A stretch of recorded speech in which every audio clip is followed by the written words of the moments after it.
बिस्मिल्लाहिर्रहमानिर्रहीम। अस्सलाम वालेकुम नाज़रीन, आप यूट्यूब चैनल देख रहे हैं। मैं इमरान खान हूं। नाज़रीन, सबसे पहले जो आसिम मुनीर साहब की मुलाकात हुई डोनाल्ड ट्रंप से, उसके ऊपर बहुत ज़्यादा चेमगोइयां हो रही हैं। इंडियन मीडिया ने ये रिपोर्ट किया और कुछ दीगर सोर्सेज भी ऐसा क्लेम कर रहे हैं, लेकिन इस खबर की अभी तक तस्दीक नहीं हो सकी कि अमेरिका पाकिस्तान से अड्डे चाहता है। देखें, ये अमेरिका की एक पुरानी ख्वाहिश है और वो ये चाहता है कि जब भी उसकी किसी के साथ लड़ाई हो तो सारे उसकी सपोर्ट के अंदर आ जाएं। लेकिन इस मरतबा सूरत हाल उतनी आसान नहीं है।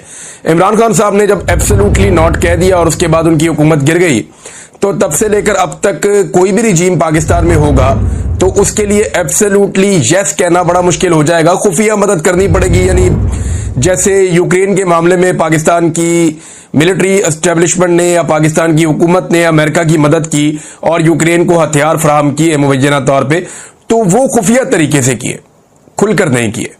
खुफिया तरीके करने से आपको पता है कि वो, क्योंकि इमरान खान साहब एब्सोल्युटली नॉट कह चुके थे, तो फिर खुलकर कर ही नहीं सकते थे। क्योंकि अगर खुलकर करते तो फिर इमरान खान साहब की पॉपुलैरिटी पहले ही आसमान के साथ लग रही है। तो इमरान खान साहब बड़ी मुश्किलात पैदा कर गए हैं आने वाले हुक्मरानों के लिए, जितनी मजबूती से और जितनी बहादुरी से उन्होंने अपनी खारजा पॉलिसी को चलाया था। अब मामला यह है कि आसिम मुनीर साहब की और डोनाल्ड ट्रंप की जो मुलाकात है उसके बीच में क्या बातें हुई, ये हम क्लियरली तो नहीं जानते। सिर्फ उतना जानते हैं जितना डोनाल्ड ट्रंप ने बताया है। इंडियन मीडिया ने जो चीजें बताई, इंडिया के मीडिया के नाम भी ऐसे हैं बीच में कुछ मीडिया के अखबारात के, कि ऐसा लगता है जैसे यूरोपियन या अमेरिकन हैं। लेकिन उसके बाद जब मैंने तहकीक की तो पता चला ये तो सारे इंडियन मीडिया निकला है।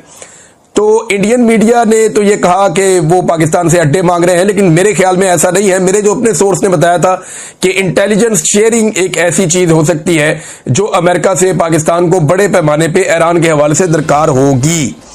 तो ये तो एक मेरा सोर्स है, उन्होंने मुझे बात बताई थी, लेकिन इससे ज्यादा अभी कुछ आइडिया नहीं है।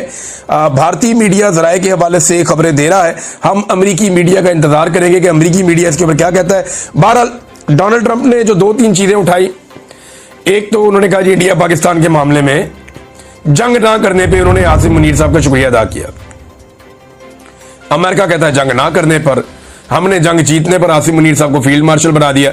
लेकिन एक्चुअली जो पाकिस्तान ने जिसको जंग कहा है वो एक्चुअली जंग तो थी ही नहीं, वो तो एक हल्की फुल्की मौसीकी थी जो दोनों मुल्कों के बीच में हुई है। जो मुल्क आपस में लड़ते हैं, जंग करते हैं, जिनकी जंगों की तारीख है, वो जानते हैं कि ये एक झड़प या एक लड़ाई इसको कहा जा सकता है या एक मार्का कहा जा सकता है। ये नहीं हो सकता कि आप इसको एक फुल फ्लेज जंग करार दें, ना ये फुल फ्लेज जंग थी। बहरहाल ये अमेरिका की सोच अलग है, जंगों को लेकर पाकिस्तान की तरह थोड़ी अलग है।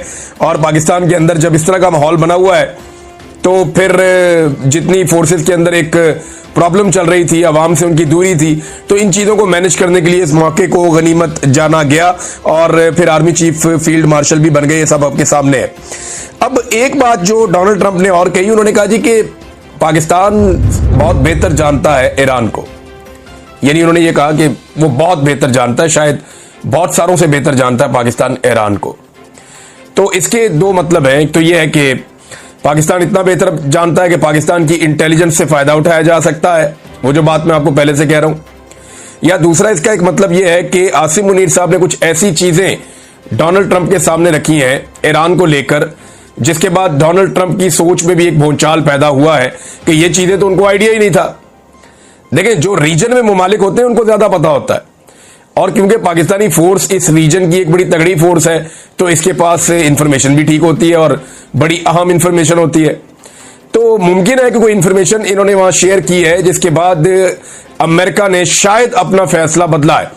देखिए ना, जिस तरह डोनाल्ड ट्रंप कनाडा से वापस आया था, स्पीडो स्पीड वाशिंगटन पहुंचा, उससे तो ये लगता था कि शायद अब अटैक हो जाएगा और फौरी तौर पर कोई बड़े फैसले हो जाएंगे। लेकिन फिर वो बड़े फैसले नहीं हुए, बल्कि उन बड़े फैसलों के हवाले से अब यह कहा जा रहा है कि अमेरिका 15 दिन में फैसले करेगा, यानी 2 हफ्ते का वक्त है, ये लिया जाएगा। तर्जुमान व्हाइट हाउस ने इस बारे में एक ब्रीफिंग भी दी है कि डोनाल्ड ट्रंप ईरान के हवाले से जो फैसला करेंगे वो अगले 2 हफ्ते के अंदर करेंगे।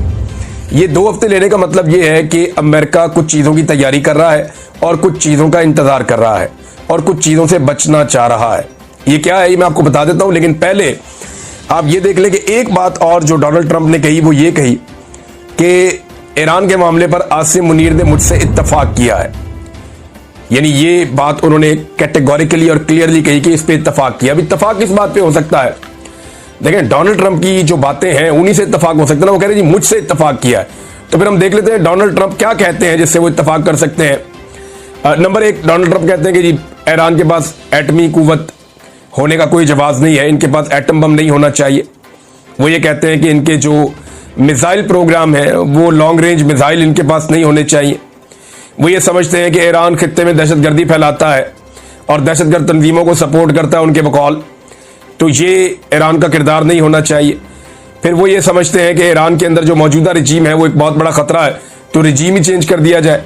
ये सारी ऑप्शन है। या फिर ईरान को फौरी तौर पे एक ऐसे मुआहदे का हिस्सा बनना चाहिए जहां पे वो ये लिख कर दे दोबारा से, जैसा कि बराक ओबामा के दौर में लिख कर दिया था, उसी तरह ईरान ये लिख कर दे कि वो किसी भी किस्म का एटम बम नहीं बनाएगा। देखिए अमेरिका 2 चीजें चाहता है। टोटल सरेंडर का मतलब यह है कि आप एटम बम भी नहीं बनाएंगे और आप लॉन्ग रेंज मिसाइल्स भी नहीं बनाएंगे। मिसाइल के मामले पे ईरान नहीं मानेगा और उनको मानना भी नहीं चाहिए। लेकिन अभी जिस तरह की सूरत का उनको सामना करना पड़ा, अगर उनके पास मिसाइल ना होते तो ईरान घुटनों पर आ जाता। एयरफोर्स उनके पास है नहीं, दिफाई निजाम उनके पास उस तरह का है नहीं, जिस दुश्मन से उन्होंने लड़ना है वो 2000 किलोमीटर दूर से मार रहा है, तो कैसे मुमकिन था कि ईरान जवाब दे पाता। ईरान जवाब देने के काबिल तभी हुआ जब उसके पास था लॉन्ग रेंज मिसाइल सिस्टम, जिसको उसने गुज़िश्ता चंद दिनों में, जुम्मे के दिन से जब से ये अटैक हुआ है तब से लेकर अब तक ईरान ने जो अपना सिस्टम है उसको 14 मरतबा एक्टिवेट किया है। ये अब तक जो ईरान ने किया है 14 मरतबा इसको एक्टिवेट किया और 14वां राउंड उसने मुकम्मल किया है अपने मिसाइल हमलों का। यानी हर दिन ईरान 2 से 3 राउंड चलाता है मिसाइल हमलों के, और बड़े खौफनाक मिसाइल वो चला रहा है। और बहुत सारे मिसाइल ऐसे बताए जा रहे हैं और क्लेम किया जा रहा है ईरान की जानिब से कि उन्होंने वो मिसाइल अभी चलाए नहीं है। ईरान की मौजूदा क़यादत या आयतुल्लाह खामेनी, उनकी जानिब से बार बार स्टेटमेंट आते हैं कि हम हथियार नहीं डालेंगे, हम सरेंडर नहीं करेंगे, हम इस लड़ाई को लड़ेंगे, अगर अमेरिका भी आ जाता है तो हम उसके साथ भी लड़ेंगे, जो भी आएगा उसको नताइज भुगतने पड़ेंगे। ये बड़े सवाल आते हैं।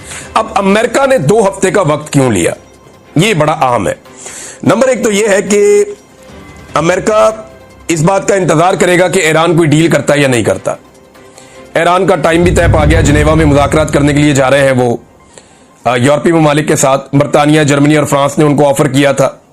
फिर जर्मनी ने डोनाल्ड ट्रंप को खुद कहा, बरतानिया के वज़ीर आज़म ने, कि डोनाल्ड ट्रंप अपने दिमाग को ठंडा रखें और जज्बात में आकर कोई फैसला ना करें। यही बात जो है फ्रांस और जर्मनी भी समझा रहे हैं।